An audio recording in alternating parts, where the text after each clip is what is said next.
Friends, మీ అందరికీ కూడా శుభం జరగాలని కోరుకుంటూ సంకష్టహర చతుర్థి శుభాకాంక్షలతో మరో కొత్త వీడియోతో మీ ముందుకు వచ్చేసిందండి మన ఛానల్.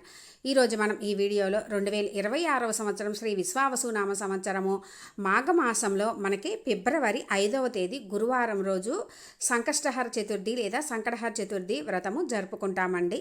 మాఘమాసంలో సంకటహర చతుర్థికి ఎందుకు అంత విశిష్టత?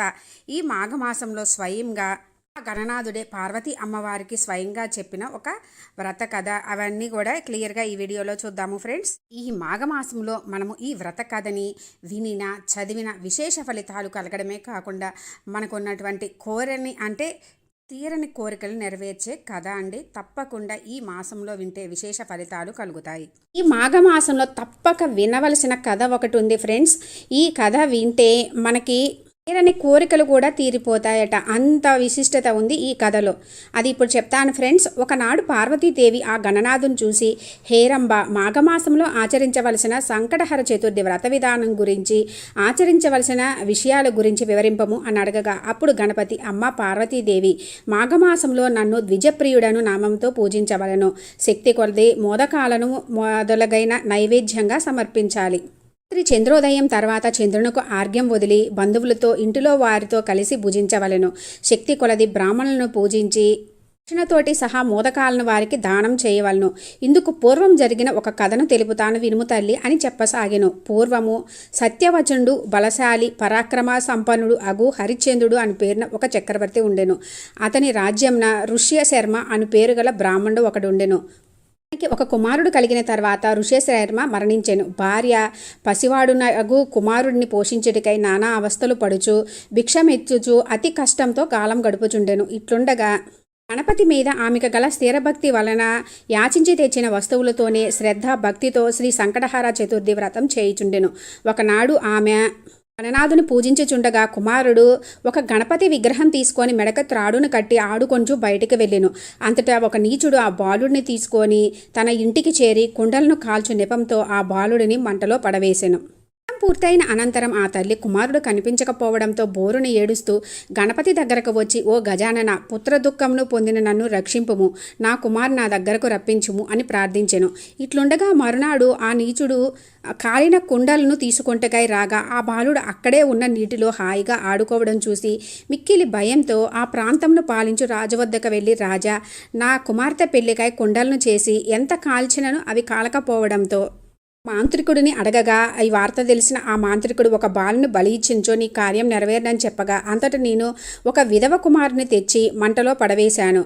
ఉదయం చూడగా ఆ బాలుడు రూపంలో చెక్కు చెదరక ఆడుకొని ఉండడం చూచి భయంతో ఈ వార్తను మీకు తెలియచేయటకు వచ్చితిని అని చెప్పగా, రాజు ఆ వార్త విని ఆశ్చర్యచకితుడై కుమ్మరి వెంట వచ్చి అక్కడ ఆడుకుంటున్న బాలుని అతని వద్ద మెడకు తాడుతో కాంతివంతమైన గణపతిని చూచి, నాయనా, నీవు ఎవరివి, నీ తల్లిదండ్రులు ఎవరో అని అడిగాను. ఆ బాలుడు చెప్పిన గుర్తులను బట్టి వాడి తల్లి దగ్గరకు తీసుకొని వెళ్ళిరి.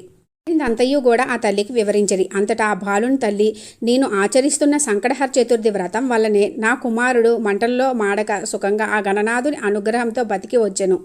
అంతయు కూడా ఆ గణపతి కృపాబలమే, ఆయన అనుగ్రహంతో ఇలా జరిగింది అని పలకగా సంతోషంతో ఆ రాజు అక్కడ జరిగిన గణపతి వ్రతం జరుగుతుంది కదండి, ఆ మందిరమునకు వెళ్ళి నమస్కరించుకొని గణపతి వ్రతం తాను చేయుడియేగాక తన రాజ్య ప్రజలందరినీ కూడా ఈ వ్రతం చేయవలనని ఆదేశించెను. రాజు ఆదేశానుసారం ఎల్లరినూ ఈ వ్రతం ఆచరించి సుఖించిరి. ఇది ఈ మాఘమాసంలో తప్పక వినవలసిన, చదవవలసిన కథ ఫ్రెండ్స్. విశేషమైన ఈ కథను మాఘమాసంలో వినవలనని ఆ గణనాథుడే పార్వతీ అమ్మవారికి వినిపించిన విశేషమైన కథ.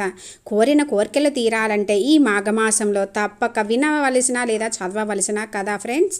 మనకి ఈ కథ వలన తెలుస్తుంది ఏంటంటే, ఎంతో ఆర్భాటాలతోటి వైభవంగా చేయాలి అని కాదు, మన దగ్గర ఉన్నది మన శక్తి కొలది భక్తిపూర్వకంగా మనకి తోచినంత చేయడం అని. అంటే భక్తి శ్రద్ధలే ప్రధానమని చెప్తుంది మనకి ఈ కథ. సంకటహర చతుర్థి రోజు మనం మాసంలో సంకటహర చతుర్థికి ఎందుకు ఇంత ప్రత్యేకంగా విశిష్టత అంటే, మనకి సృష్టి ఆరంభంలో బ్రహ్మదేవునికి అనేక ఆటంకాలు కలిగాయట.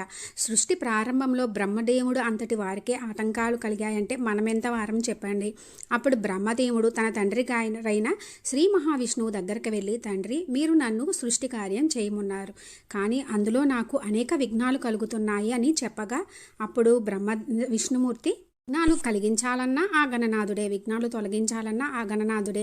అటువంటి ఆ గణనాథుని పూజించి ప్రార్థన చేయమని చెప్పి శ్రీ మహావిష్ణువు బ్రహ్మదేవునికి చెప్తారట. బ్రహ్మదేవుడు తపస్సు చేయగా మాఘమాసంలోని కృష్ణపక్షంలో చతుర్థి తిథి నాడు ఆవిర్భవించిన గొప్ప స్వరూపమే శ్రీ సంకటహర గణపతి.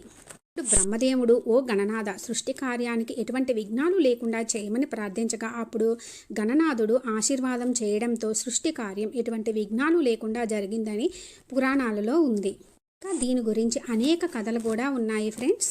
అందుకే మాఘమాసంలోని సంకటహర చతుర్థికి అంత విశిష్టత. ఈ రోజే సంకటహర గణపతిగా ఆవిర్భవించిన రోజు. బ్రహ్మదేవుడు అంతటి వారికే ఈ వ్రతం వలన కష్టాలు తీరాయంటే ఇక మన కష్టాలు కూడా తీరుతాయి కదా ఫ్రెండ్స్. మనం ఎంతటి వారము తెలిసింది కదా ఫ్రెండ్స్. మాఘమాసంలో సంకటహర చతుర్థి యొక్క విశిష్టత మరియు మనకి ఈ మాఘమాసంలో స్వయంగా ఆ గణనాథుడే పార్వతీ అమ్మవారికి చెప్పినటువంటి వ్రత కథ. మాఘమాసంలో సంకటహర చతుర్థి ఏ రోజు వస్తుంది, తిథి, చంద్రోదయ సమయము, నామం పేరు, పీఠం పేరు మరియు పూజా విధానం ఇవన్నీ కూడా క్లియర్గా నేను అప్లోడ్ చేసిన వీడియోస్ ఉన్నాయి ఫ్రెండ్స్. అవన్నీ కూడా డిస్క్రిప్షన్లో అండ్ స్క్రీన్స్లో ఇస్తాను. ఇంట్రెస్ట్ ఉంటే విజిట్ చేయండి. ఎంతో విశేషమైన ఈ మాఘమాసంలో భక్తి శ్రద్ధలతో మనస్ఫూర్తిగా ఆ గణనాథుని పూజించుకొని ఆ గణనాథుని అనుగ్రహంతో మీకు అన్నింటా విజయం చేకూరాలని కోరుకుంటున్నాను ఫ్రెండ్స్. Thanks for watching.